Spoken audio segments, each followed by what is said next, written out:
the next lecture of welcome to the next lecture of sources of energy. Students आप welcome to the next lecture of magnetism. ठीक student आप अपने screen पे कुछ देख पा रहे होंगे, ठीक है। ये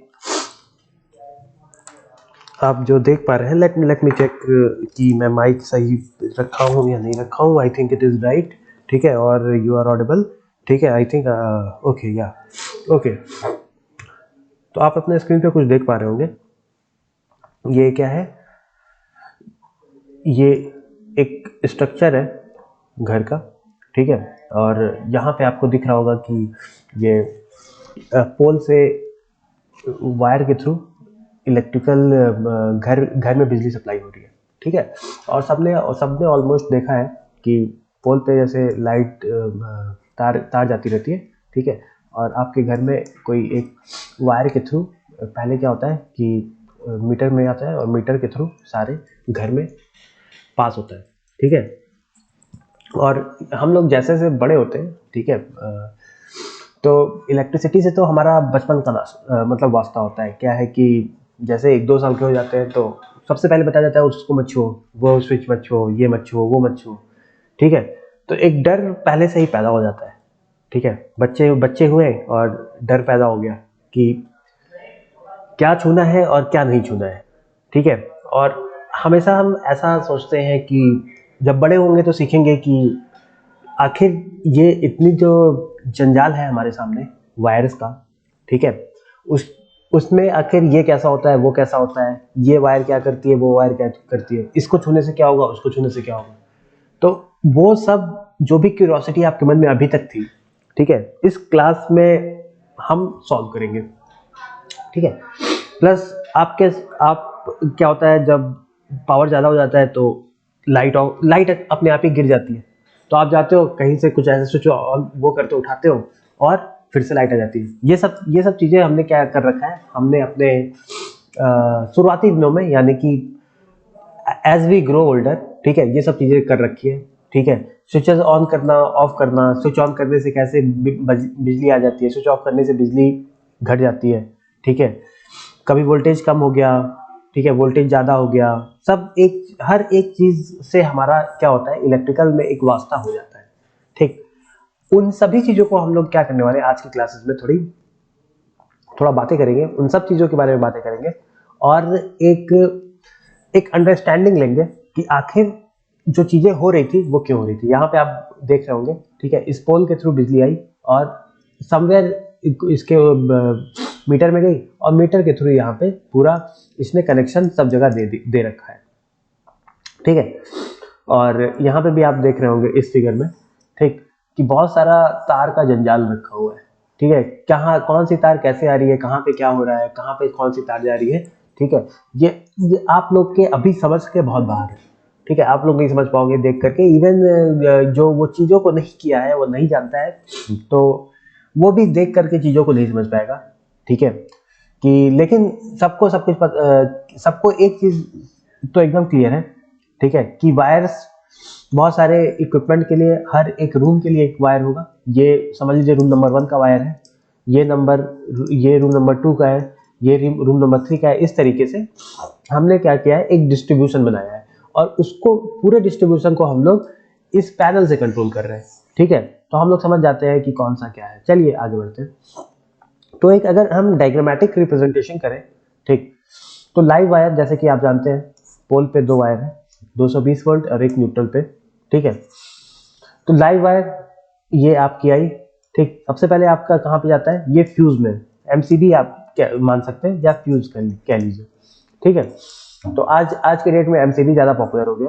पहले इलेक्ट्रिकल फ्यूज लगता था, एक मोटा सा फ्यूज होता था। मैं थोड़ा सा डायग्राम है तो मैं दिखाता हूँ किस तरीके का फ्यूज रहता था, ठीक है। इस तरीके का फ्यूज बहुत ज़्यादा रहता था पहले के समय में। और इस तरीके के फ्यूज आप देखे होंगे छोटे छोटे इक्विपमेंट्स में, इस तरीके का फ्यूज लगा हुआ रहता है, ठीक है। सिलिंड्रिकल है, एक छोटा सा फ्यूज वायर है, इस तरीके का फ्यूज होता है। मतलब इस तरीके का कई फ्यूज आपने इस तरीके का देख रखा होगा, ठीक है। तो वापस आ जाते हैं। तो सबसे पहले कहाँ पे जाता है, सबसे पहले ये फ्यूज में जाएगा, फ्यूज वायर में जाएगा। उसके बाद ये मीटर में आता है। मीटर में क्यों आता है भाई? सबसे पहले बताओ ना, सरकार को बताओ कि कितना बिजली आप लोग खर्चा कर रहे हो, सरकार तो ये जानेगी ना।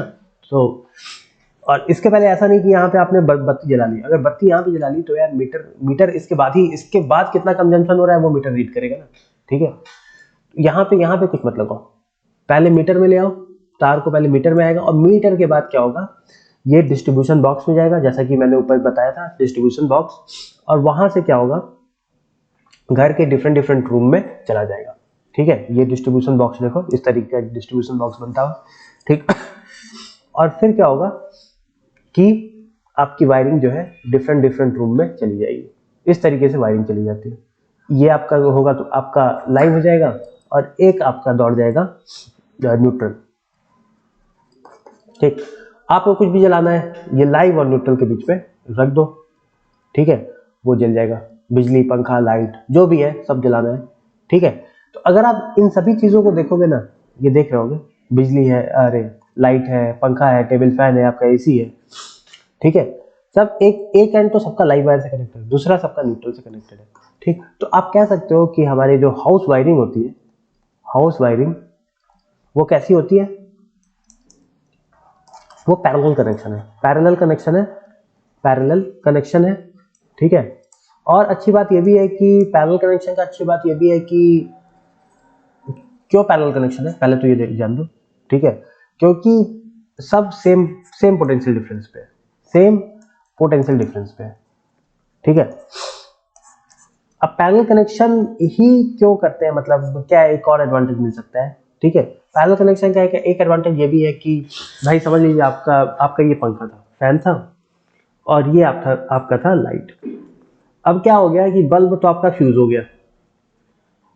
ठीक है, फ्यूज हो गया मतलब खत्म भाई, बल्ब का जिंदगी खत्म। ठीक है, फिलामेंट इसका टूट गया। ठीक है, ये आपका काम नहीं कर रहा, तो क्या इसकी वजह से पंखे पे कुछ असर पड़ेगा? देख रहे हो? ठीक है, पंखा देखो, पंखा का अपना अलग सर्किट चल रहा है, बल्ब का सर्किट तो भाई बिगड़ गया, लेकिन इसकी वजह से पंखा पे कोई असर नहीं पड़ेगा।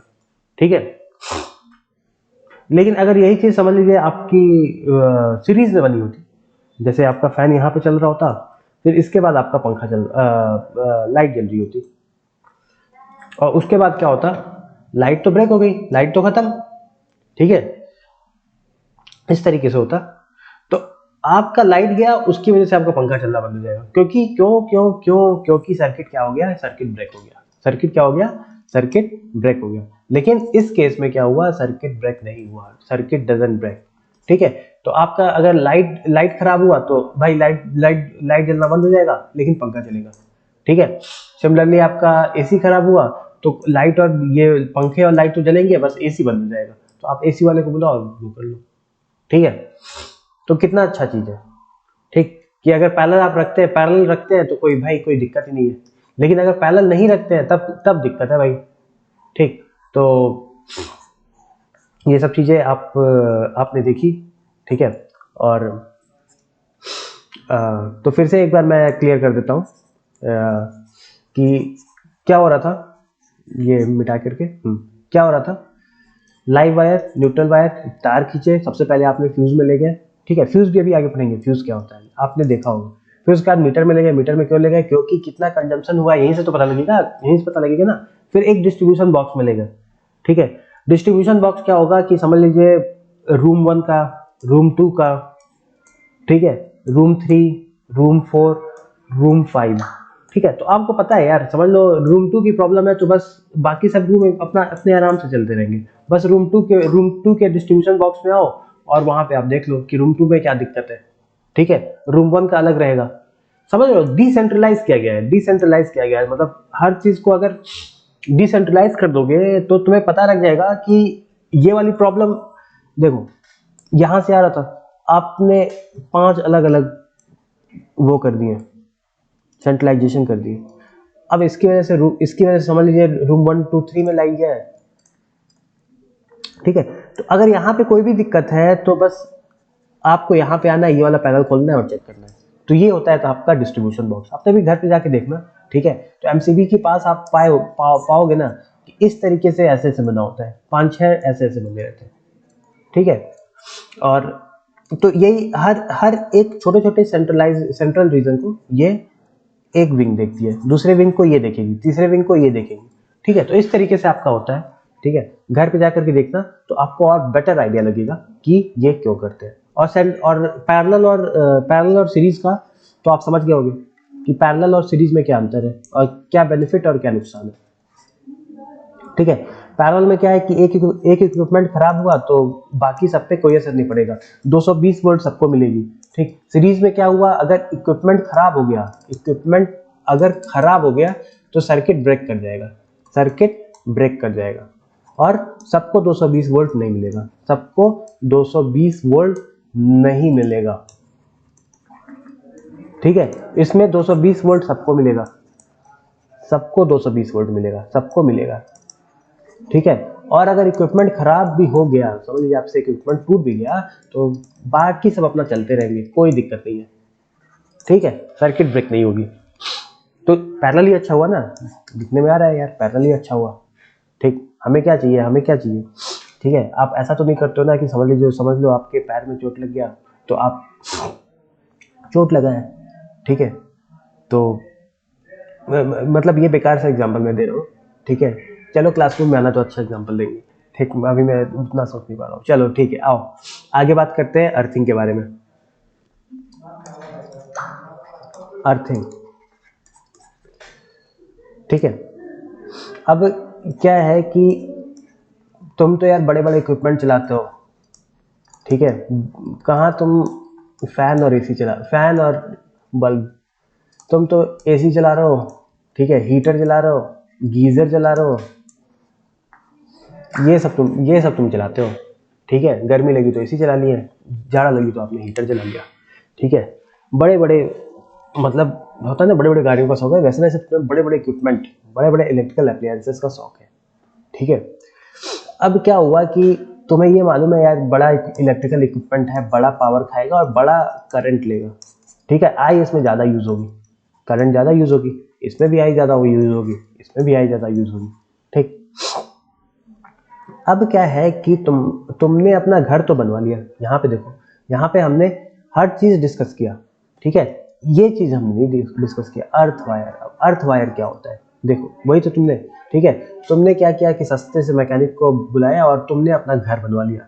ठीक है, वो तुम्हें अर्थ वायर के बारे में बताया नहीं कि एक अर्थ वायर भी होता है। ठीक है, अर्थिंग भी की जाती है। ठीक है, तुम तो बहुत खुश थे भाई, चलो सस्ता वाला मैकेनिक से मैंने काम करवा लिया, सब कुछ हो गया, इलेक्ट्रीशियन को बुलाया, काम करवा लिया, सब कुछ हो गया। ठीक है, लेकिन वो अर्थ वायर लगाया ही नहीं। अब क्या हुआ कि जब तुम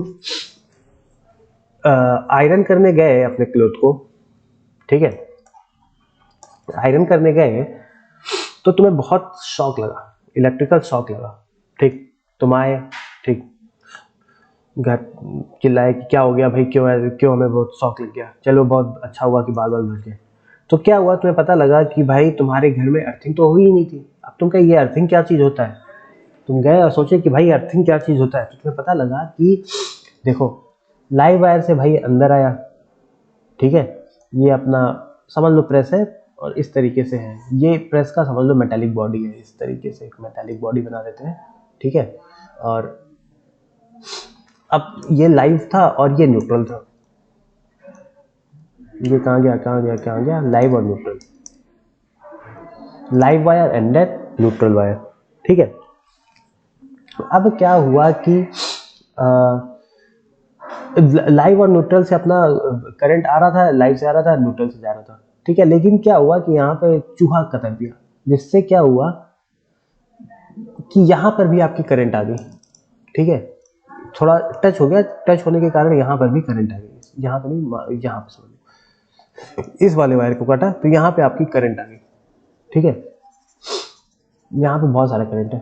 अब आप आए, आपको कुछ मालूम नहीं था, आप आए इसको पकड़े, तो क्या हुआ कि करंट का फ्लो होने लगा, फ्लो ऐसे होने लगा, इस बॉडी के थ्रू ये चला गया, ग्राउंडिंग कर गया ना, करंट आपके बॉडी के थ्रू फ्लो करने लगा।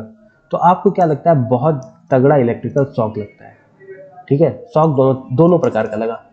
एक तो भाई अर्थिंग नहीं हुआ उसका भी शॉक लगा, और उसका भी शॉक लगा कि शॉक लगा ठीक है, मेरी जान जा सकती थी, ठीक है, मैं अर्थिंग में जो मैं 1000 रुपये बचाया हूँ अर्थिंग ना करवा करके, उसकी वजह से मेरी जान जा सकती थी, ठीक है। तो शॉक आपको बहुत बुरा लगा, आपने अच्छे से इलेक्ट्रीशियन को बुलाया, वो बताया कि अर्थिंग आपने नहीं किया है, अर्थिंग नहीं किया है, ठीक है। तो आप गए, ये एग्जाम्पल आपको दिखा, ये इस डायग्राम से अब वो बता रहा है कि अर्थिंग का क्या मतलब होता है। देखो पहले क्या था, लाइव और न्यूट्रल से इलेक्ट्रिकल सर्किट ऐसे कनेक्टेड था, ठीक है।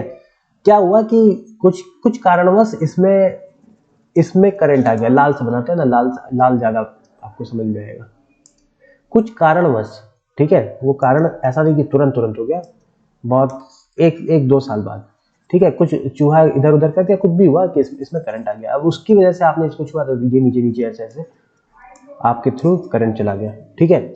ये है इलेक्ट्रिकल सिस्टम विदाउट अर्थिंग। अब वो बताया कि अब हम क्या करेंगे, उसने सॉल्यूशन दिया कि देखिए भैया हम क्या करने वाले हैं ना, ठीक है, एक वायर और दौड़ा देंगे और सब चीज को हम फिर से ले जा करके ये ऐसे एक वायर ऐसे दौड़ा देंगे, इस मेटालिक चीजों को इससे कनेक्ट कर देंगे। यहाँ पे भी उसने बताया कि मेटालिक चीज को हम क्या करेंगे, अर्थ से ऐसे कनेक्ट कर देंगे, ठीक है।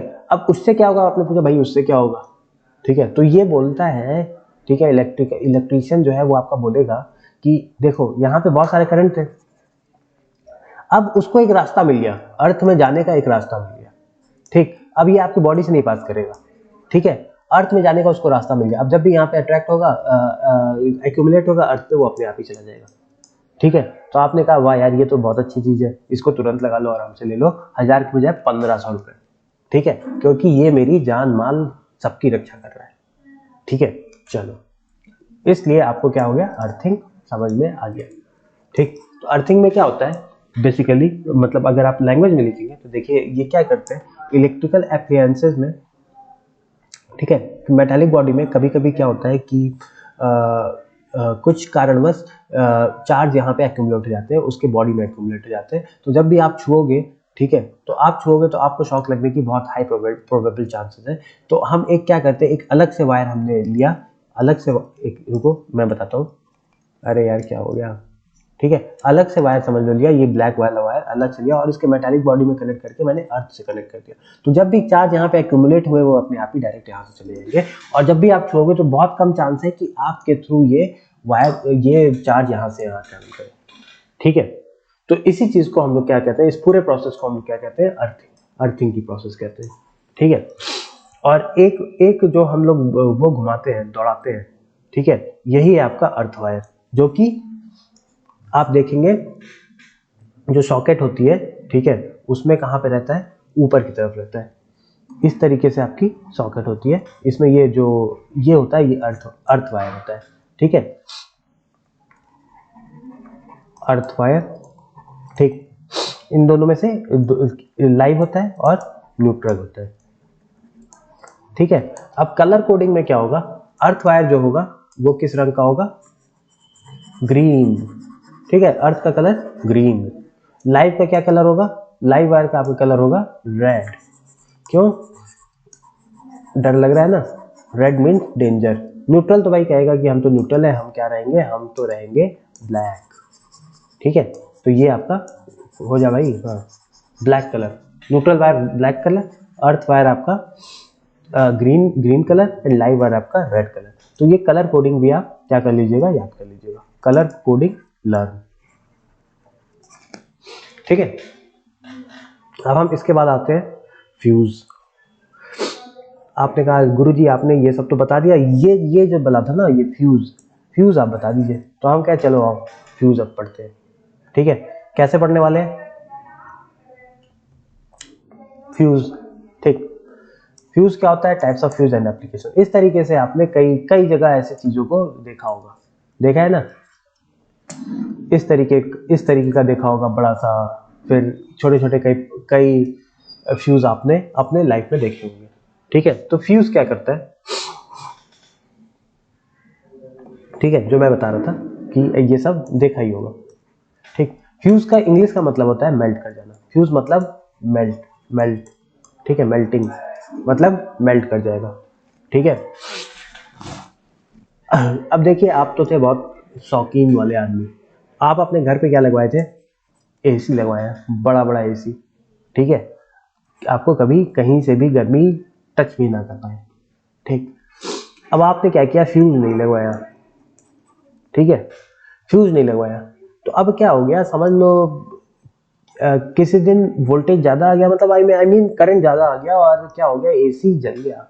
एसी क्या हो गया, जल गया, मतलब वो वाला नहीं, कहने का मतलब है कि इसके पार्ट्स में अंदर के जो इलेक्ट्रिकल पार्ट्स थे वो थोड़े से खराब हो गए। ठीक है, आपका एसी खराब हो गया।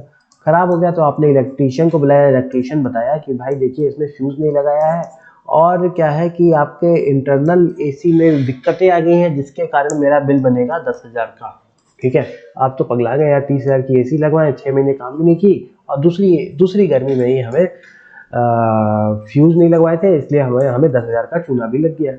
ठीक है, तो वो बताया कि इलेक्ट्रीशियन आपका फिर से जो अच्छा वाला इलेक्ट्रीशियन था, वो बताया कि इसमें भैया आप क्या करिए ना, फ्यूज लगवा दीजिए। ठीक है, जो भी आप एसी का सर्किट बनवाए हैं उसके आगे एक आप फ्यूज भी लगवा दीजिए, ठीक है, 200 रुपए का आपका फ्यूज आएगा, और जब कभी भी ऐसी कंडीशन होगी तो फ्यूज आपका जल जाएगा और एसी आपका बच जाएगा। आपने कहा यार ये तो बहुत अच्छा तुमने बात बताया, चलो अब क्या करते हैं ना, चलो जल्दी से एक फ्यूज ले आते हैं। ठीक है, तो आप जब तक वो गया इलेक्ट्रीशियन फ्यूज लाने के लिए, आप थोड़ा सा फ्यूज के बारे में पढ़ लिए। ठीक है, कि कब कब फ्यूज वायर को यूज किया जा सकता है, क्या क्या ऐसी कंडीशन है। देखिए, दो कंडीशन में फ्यूज वायर हमारा काम करता है। ठीक है, जब शॉर्ट सर्किट हो जाए, शॉर्ट सर्किट का क्या मतलब है, लाइव और न्यूट्रल, दो प्रकार के मेरे क्या थे, वायर थे, लाइव था और एक न्यूट्रल था। ठीक है, लेकिन क्या हो गया कि किसी कारणवश ये दोनों आपस में अटैच कर गए। क्या कर गए, अटैच कर गए।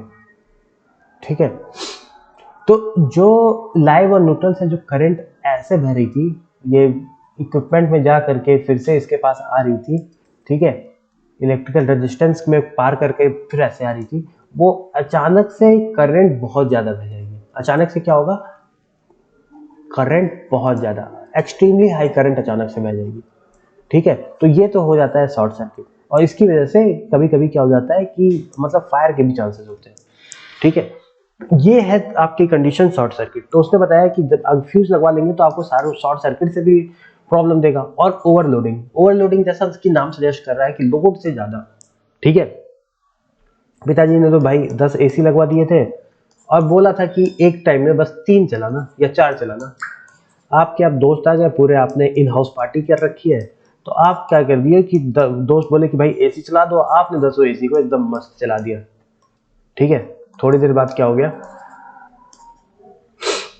वही 10 के 10 एसी खराब, आपकी हालत टाइट कि अरे यार, अब तो भाई पिछली बार बुलाया था तो 10,000 लिया था, इस बार कहीं 1 लाख का बिल ना बना दे। ठीक है, तो क्या हुआ कि जब लोड से ज्यादा बढ़ जाए, ठीक है, एसी की कैपेसिटी की झेलने की कैपेसिटी की भाई 3 एम्पियर करंट झेलने की कैपेसिटी थी, आपने क्या किया, 5-5 एम्पियर करंट सब में पड़वा दिया, लोड से बहुत ज्यादा हो गया। तो क्या हो गया, ठीक है, तो अब जब भाई उसकी रेटेड कैपेसिटी से ज्यादा करंट अगर फ्लो कर जाए, जो भी उसकी कैपेसिटी है उससे ज्यादा अगर करंट फ्लो कर जाए, तो क्या होगा, एक मिनट, ये क्या हो गया भाई बंद, हाँ, रेटेड कैपेसिटी से अगर ज्यादा करंट अगर फ्लो कर जाता है, ठीक, तो वो ओवरलोडिंग की कंडीशन हो जाती है, और उस पॉइंट पे भी हमें क्या होता है, फ्यूज हमें हेल्प करेगा। क्या करेगा, फ्यूज हेल्प करेगा। ठीक है, तो क्या करता है एग्जैक्टली वो हम लोग अब देखते हैं। ठीक, तो फ्यूज क्या होता है, मतलब थोड़ा सा मैं और वो उससे बता देता हूँ। तो ये आपको ना ये फ्यूज वायर दिख रहा होगा। ठीक है, अब क्या हो गया कि समझ लीजिए इसकी रेटिंग थी 3 एम्पियर। ठीक, तो अगर करंट इस 3 एम्पियर से ज्यादा ज्यादा फ्लो करने लगा, 3 एम्पियर से अगर ज्यादा करंट फ्लो कर गया, तो ये क्या करेगा, मेल्ट कर जाएगा। इसका क्या नाम था, फ्यूज का मतलब होता था मेल्टिंग। ठीक, तो इसकी भी समझ लीजिए रेटिंग है 1 एम्पियर। अगर करंट ये 1 एम्पियर से ज्यादा फ्लो करने लगा, इक्विपमेंट के पहले ये लगाया जाता है, यहाँ पे इक्विपमेंट है और इक्विपमेंट से पहले लगाया जाता है। ठीक है, ताकि अगर कुछ भी करंट का इधर उधर कुछ हो जाए, तो हमें किसको कौन बलि देगा, फ्यूज बलि देगा। फ्यूज क्या करेगा, बलि दे देता है। ठीक है, और इक्विपमेंट हमारा बच जाता है। 100-200 की फ्यूज ला करके हम क्या कर लेते हैं, अपने हजारों रुपए के इक्विपमेंट को बचा लेते हैं। ठीक है, तो यही है बुद्धिमानी, यही है फ्यूज का काम। ठीक है। आपको कब कब बचाएगा, दो कंडीशन में आपको बचाएगा, शॉर्ट सर्किटिंग एंड ओवरलोडिंग। ठीक, जब अचानक से खूब ढेर सारा करंट अगर बह जाए और तय सीमा से ज्यादा करंट बह जाए, फ्यूज की कैपेसिटी 2 एम्पियर और अचानक से आपके पास समझ लीजिए 20 एम्पियर आ गया, तो फ्यूज क्या करेगा, ब्रेक कर जाएगा और उससे क्या होगा, उससे आपका बस इक्विपमेंट बचेगा। तो ये एज ए सेफ्टी डिवाइस है, मतलब सेफ रखेगा आपके इक्विपमेंट को। तो इसलिए फ्यूज लगवाना क्या है, बुद्धिमत्ता का परिचय है। ठीक है, एक एग्जांपल इसी बात पे कर लेते हैं, देखते हैं यहाँ पे फ्यूज का क्या होता है। पावर आपका दिया है 220 वोल्ट, 220 वोल्ट पावर दिया है। ठीक है, सॉरी 2 किलोवाट आपका पावर है। ठीक है, वोल्टेज है आपका 220 वोल्ट। ठीक, और फ्यूज रेटिंग दिया है, यानी कि 5 एम्पियर से अगर ऊपर करंट बहने लगा, 5 एम्पियर से ऊपर करंट बहने लगा, फ्यूज रेटिंग 5 है, यानी 5 से ऊपर हो गया, 5.1 हो गया, 5.2 एम्पियर हो गया, तो क्या होगा, फ्यूज मेल्ट कर जाएगी और इक्विपमेंट हमारा बच जाएगा। ठीक है, फ्यूज एक्टिवेट हो जाएगा, ऐसे कह सकते हैं। ठीक, देखो P is equal to I V, हमें मालूम है ये होता है। अब देख लो 2 किलोवाट है, यानी कि 2000 आई इंटू वी कितना है, 220। तो जब आप इसको करोगे, जब आप इसको सॉल्व करोगे, तो करंट यहां से लगभग आ रहा है 2000 बटे 220। ठीक है, तो मुझे ऐसा लग रहा है कि 9 के करीब कुछ आ जाएगा। ठीक है, एक से ये गया 22 गुणे 10 तो 220 होगा, तो 9 कुछ होगा, यानी कि 5 एम्पियर की रेटिंग वाला फ्यूज था, और वहां पे अगर 9 एम्पियर हो जाए तो फ्यूज तो अपने आप ही मेल्ट कर जाएगी, और मेल्ट कर जाएगी तो आपका इक्विपमेंट बच जाएगा। व्हाट विल हैपन, तो fuse will melt, fuse melt कर जाएगी और इक्विपमेंट क्या होगा, या फ्यूज मेल्ट कर गई, सर्किट ब्रेक हो गया, fuse melt, circuit break, equipment happy, circuit break, equipment and equipment is protected, और इक्विपमेंट प्रोटेक्टेड, तो आप भी हैप्पी, आप भी खुश, और आपका जो 10th में ये सब पढ़े हो ये काम आ गया। तो आपने कहा जय माता दी, और इसी के साथ हमारा क्या हो गया, इसी के साथ हमारा लेक्चर यहीं पे समाप्त हो गया। हम लोग क्या करेंगे, फिर से नेक्स्ट क्लास में फिर से मिलेंगे। Thank you.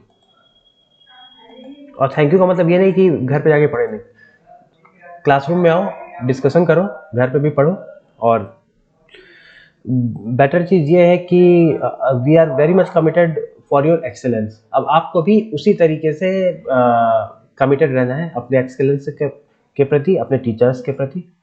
ठीक है, ओके, थैंक यू।